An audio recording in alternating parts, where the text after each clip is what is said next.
Breaking huge news. I heard about this. Must have been about 11:30 or 11:45 last night. We've had this building scandal over Donald Trump's national security advisor, Michael Flynn's connections to Russia.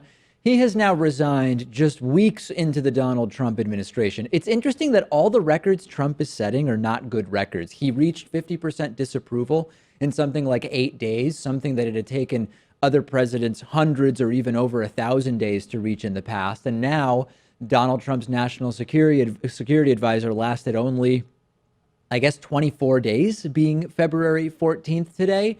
This is scandal time, folks. I know that Fox News and Drudge Report and Alex Jones and people in Trump's staff like Kellyanne Conway are all going to play it down. Trump's cronies will play it down.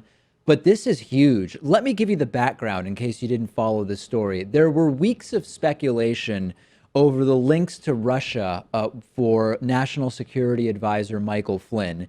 And in the last few days, it ramped up even more, specifically because of the content of Michael Flynn's calls with the Russian ambassador and transcripts of intercepted calls between Flynn and the Russian ambassador to the U.S., Sergey Kislyev, showed that they discussed sanctions before Donald Trump was inaugurated. So this is problematic for a number of reasons. Number one, Flynn was at the time a transition team member for a president-elect, right? Not the president. And he had conversations about Russian sanctions with an ambassador. Totally unethical. It violates the one president policy, which is there is one president. There is only one president, and that president's administration are the only ones that should be having these types of discussions.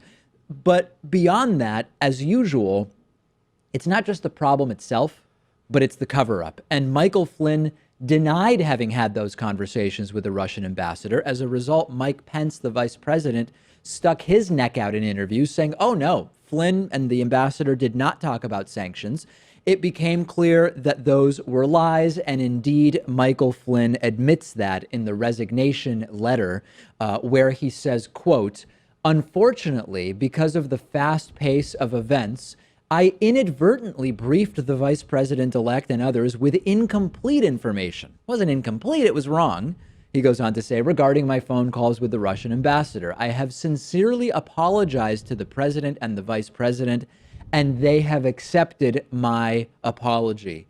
But Pat, Hillary's emails and Benghazi and Obama would have done the same thing, right? Well, it was funny. Initially, you saw Michael Flynn deny these allegations, but then the Washington Post pointed out that 9 U.S. intelligence officials said that he did. So the administration said, well, we can't say with 100% certainty either way. I think the writing was on the wall there. Yeah, after 9 agencies said that Flynn was lying, the administration said, we're now only 99% sure that Flynn is telling the truth.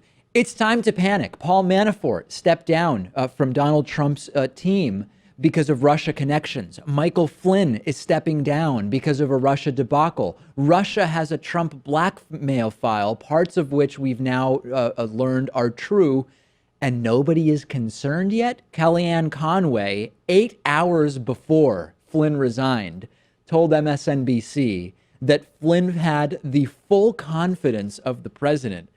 That's fake news, right? Or did she really not know that this was a problem? Oh, I'm sure she didn't know. I mean, it's funny how Donald Trump values loyalty above all else, but then one of his subordinates, it turns out that they have a scandal in their past, like Chris Christie or Paul Manafort. Yeah. He drops them like a bad habit. The White House was warned about this and that the Russians might be able to blackmail Flynn last month. We've also learned Flynn went on a paid trip to Russia, celebrating Russia Today, was sitting next to Putin. You really can't make this stuff up.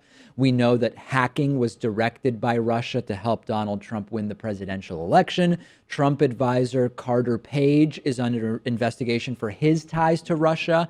He's continued to visit Moscow in spite of the investigation.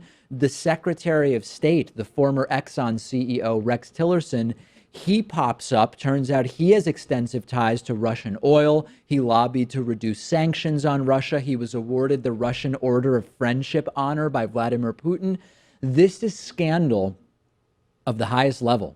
And it was all completely predictable. Every single one of our fears about Donald Trump and Russia is slowly coming true. The Trumpists seem to be in some kind of paradise.